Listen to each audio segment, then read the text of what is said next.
All right, so as you can see on my screen, a heavy protest happened today in Bayelsa. A very heavy protest as a result of the killing by the SWAT police in Bayelsa that led to the dying of this boy named Ayama Daniels. Now, the story behind how they killed this guy is just so crazy and so sad. You know, it's just so sad. Now, according to one of the survivors of that day, he gave his own testimony, he gave his own statement of what happened. He said on that day that they went to celebrate with their friend in a garden, in a place called Hamilton's Garden. One of their friends is an EFCC officer, that they went to go and celebrate his birthday with him. So when they got to the venue, they were inside the club, they were just dancing.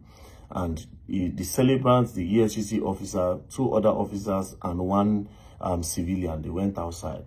Now, a few minutes after they got outside from the club, they started hearing gunshots. You know, they started hearing gunshots outside. And when they went outside, other people were running out of the club. And when they went outside, they noticed that it was their friends. The celebrant, who is an EFCC officer, another two other EFCC officer, and one civilian that was arrested by the SWAT team. Before they arrested them, the EFCC officer told the SWAT police that I am an EFCC officer, you understand? They said, no, you are not, you are impersonating. So they searched them, they didn't see anything. The guy kept on saying, you cannot take me away. I am an EFCC officer. I'm also an enforcement officer. I'm an officer of the law. And next thing, they punched him on the nose and he started bleeding. That was how they moved them to the SWAT office.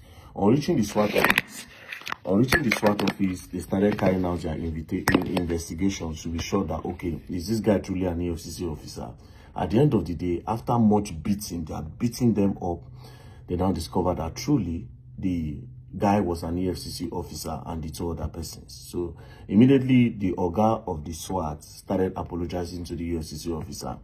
Now, the one that was injured the most, his name is Israel, an EFCC officer named Israel.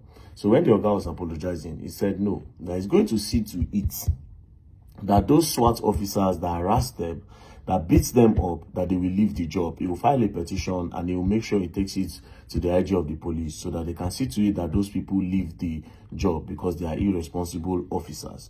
You know, so he threatened them. They begged and begged and begged, but he refused. Because why you go beg me when you already bust my nose? You understand? Now, at the end of the day, these guys that noticed that they arrested their friends, they now came to the SWAT, they bailed their friends without money. Police didn't, the SWAT didn't collect body. So the guys still threatened that he will make sure those people leave the force. That was how they drove in their Lexus, their RX-350, and they left. Now, they went back to the club to see if they can continue partying. But when they got to the club, the atmosphere had changed because a lot of people have left the scene. So they said, okay, you know what? Let us turn back. So that guy, Israel, the Israel that threatened that he was going to report to the IG of police and make sure those guys are dismissed, he now took an Uber and then he left them.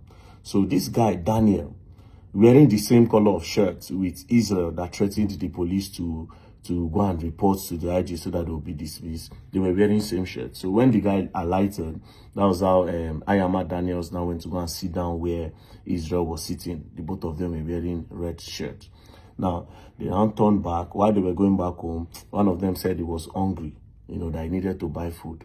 When they pulled over, immediately they just turned and they pulled over. That was how that SWAT truck just bracketed them. The SWAT van bracketed them and then they opened fire. Just opened fire. Bah, bah, bah, bah. The first shots they took, boom. That was how it hit Ayama Daniel on the head. And they sprayed the car and they ran away. Now, what were they trying to achieve? They wanted to buy that EFCC officer that wanted to report them. But sadly, the EFCC officer had already dropped.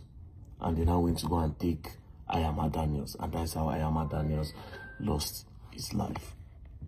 So you see the kind of police you get for Nigeria. You see the kind of police we get for Nigeria. So innocent boys. I don't know what the problem is. Police could see you as a young boy. They could say you be fraudster. They don't tag everybody fraudster for Nigeria now. I don't know why. Because the only reason why they were harassing those boys is because they were looking for something. The idea is most security operatives now in Nigeria, especially with the police, with the EFCC and co. When they see a young boy, they just want to call you. Okay, let's see what's on your phone. Whether there's complaint against you or not, they want to make sure they look for a crime so that they can extort you with. It is wrong. It is wrong. When are we going to get off this problem? And you go talk this thing. The IG of police no go do anything. Nobody did do anything. The Senate don't seem to be doing anything. Nobody seems to be doing anything. So this innocent boy now don't go because of victimization. This innocent boy life don't go like that.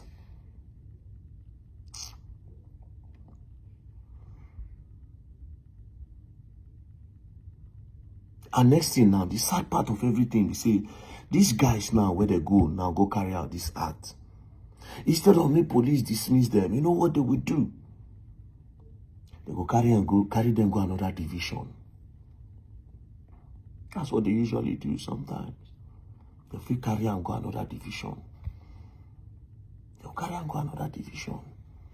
They'll go continue there.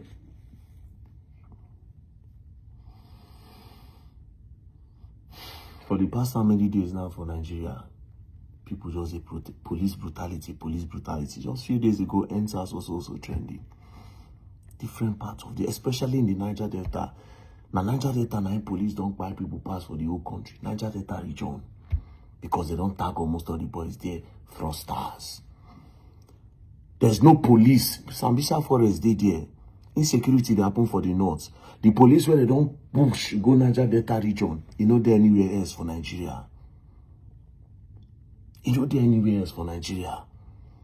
They don't tag all the boys fraudsters. So when they see them, they just won't collect from them. It is sad. It is not fair.